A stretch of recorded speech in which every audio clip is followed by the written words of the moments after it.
வணக்கம். மீனராசி ரேவதி நட்சத்திர சனி பயிற்சி பலன்கள் 2025 முதல் 2027 வரை.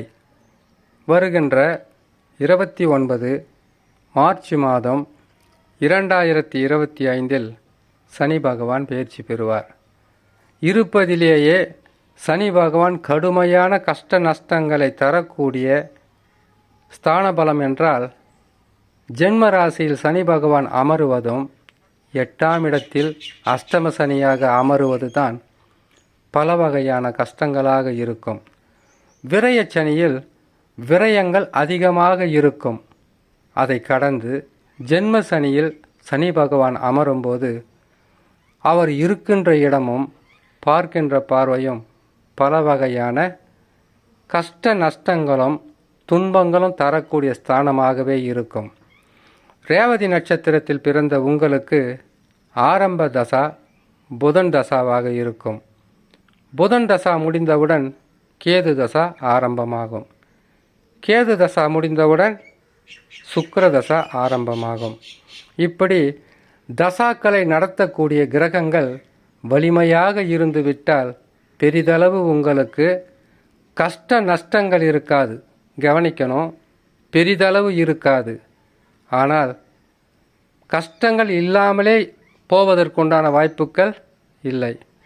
ஜென்மத்தில் சனி பகவான் சஞ்சாரம் செய்கின்ற 2.5 ஆண்டு காலம் உறவு சிக்கல், வருமான குறைவு, செய்யும் தொழிலில் தடங்கல்களும் பிரச்சனைகளும், எதிர்பாராத நஷ்டங்களும், எது செய்தாலும் உடனுக்குடனாக நற்பலன்களை தராமல் கடினமான உழைப்பு, அதிகப்படியான அலைச்சலும் திருச்சலும், உங்களுடைய குடும்பத்தில் இருப்பவர்களே உங்களுக்கு பல வகையான தொல்லைகளும் தரக்கூடிய ஸ்தானத்தில் சனி பகவான் அமர்ந்து விடுவார்.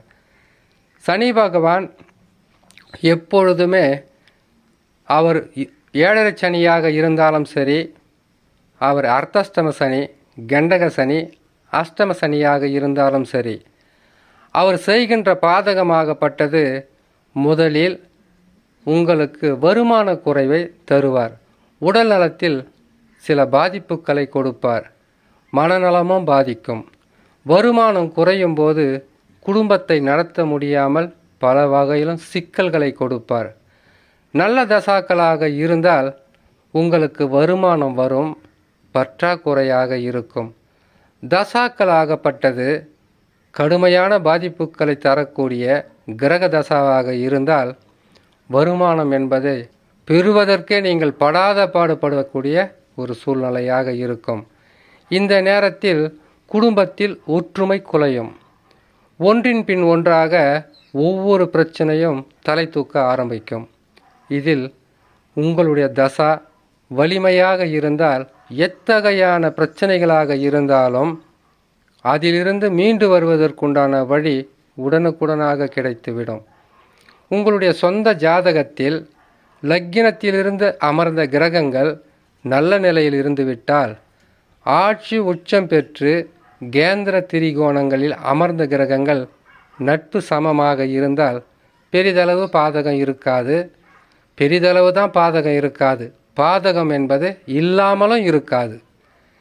இதிலிருந்து உங்களை காப்பாற்றக்கூடிய மிகப்பெரிய பரிகாரமாக சனிக்கிழமை தோறும் நவகிரகத்தில் இருக்கக்கூடிய சனி பகவானை வணங்கி வந்து அவருக்கு எள்ளெண்ணெய் தீபம் ஏற்றுவது நல்ல பரிகாரமாக இருக்கும். சனி பகவான் கெடு பலன்களை தருவதற்குண்டான வாய்ப்புகள் அதிகமாக இருப்பதினால் பொறுமை, நிதானம், வயதுக்கு தக்கவாறு பலன்கள் நடக்கும். 7.5 சனி என்பது ஆரம்ப காலத்தில் நடப்பது முதல் சுற்று சனி என்றால் மங்குச்சனி, பொங்குச்சனி, கங்குச்சனி, இறுதி சனி என்று 4 வகையாக ஒவ்வொரு ராசியில் இருப்பவர்களுக்கும் வரும்.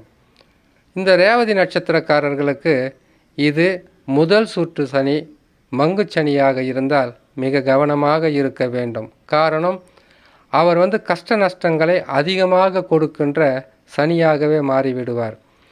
2வது சுற்றாக வரக்கூடிய பொங்குச்சனியாக இருந்தால் பெரிதளவு பாதகம் இருக்காது, இல்லைன்னு சொல்ல முடியாது. காரணம், தசாக்கள் வலிமையாக இருந்தால்தான் உங்களால் வரக்கூடிய கெடு பலன்களை எதிர்கொண்டு வெற்றி பெற முடியும். அப்படி தசா உங்களுக்கு பலமாக இல்லாவிட்டால், உங்களுக்கு ஏற்கனவே 7.5 சனியை சந்தித்த அனுபவம் இருந்தால் ஒரு பக்குவம் இருக்கும், நிதானம் என்பது உங்களிடத்தில் இருக்கும். அந்த நிதானம்தான் உங்களை முழுமையாக காப்பாற்றும். காரணம், விரயங்கள் என்பது அதிகப்படியாகவும் வருமானம் என்பது குறைந்து இருப்பதினால் உங்களுடைய வாழ்க்கையில் எதையுமே செய்து சாதிக்க முடியாத அளவிற்கு ஒரு தடங்கல்களும் ஒரு பின்னடைவும் எதிர்ப்புகளும் அதிகரித்து கொண்டே இருக்கும். மனம் என்பது ஒரு நிலையில் செயல்படாது. எதையாவது செய்து இருந்த பிரச்சனையிலிருந்து மீண்டு வர வேண்டும் என்ற எண்ணங்கள் உங்களுக்கு கொடுக்கும்.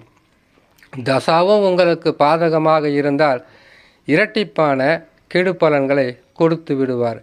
இந்த நிலையில் குரு பகவானும் சரியில்லாத இருப்பதினால் மிகவும் கவனமாக கையாள வேண்டும் மீனராசி ரேவதி நட்சத்திரக்காரர்கள். இது சனி பகவான் பயிற்சி பெற்று 2 மாதங்களில் குரு பகவானும் பயிற்சி பெறுவார். குரு பகவான் பயிற்சி பெற்று நல்ல இடங்களுக்கு செல்கிறாரா என்றால் அதுவும் கிடையாது. 4ஆம் இடத்திற்கு செல்லுவதினால் உடல் நலத்தில் பாதிப்பை கொடுப்பார். மனநல பாதிக்கும். தூக்கமில்லாத தன்மையாக இருக்கும். அதிகமாக உழைத்தும் ஊதியம் என்பது குறைவாக கிடைப்பதினால் குடும்ப செலவிற்கு பல நேரங்களில் உங்களுக்கு பற்றாக்குறை நிலவுவதினால் மிக கவனமாகவும் பொறுமையாகவும் இறை நம்பிக்கையுடனும் சொல்லி இருக்கின்ற பரிகாரங்களும் செய்து வந்தால் பல வகையான பிரச்சனைகளிலிருந்து மீண்டு வருவதற்கு நிதானமும் பொறுமையும் தான் மீனராசி ரேவதி நட்சத்திரக்காரர்களுக்கு இருக்க வேண்டும் என்று சொல்லி இன்னொரு நல்ல பதிவில் உங்களை நான் சந்திக்கிறேன். நன்றி, வணக்கம்.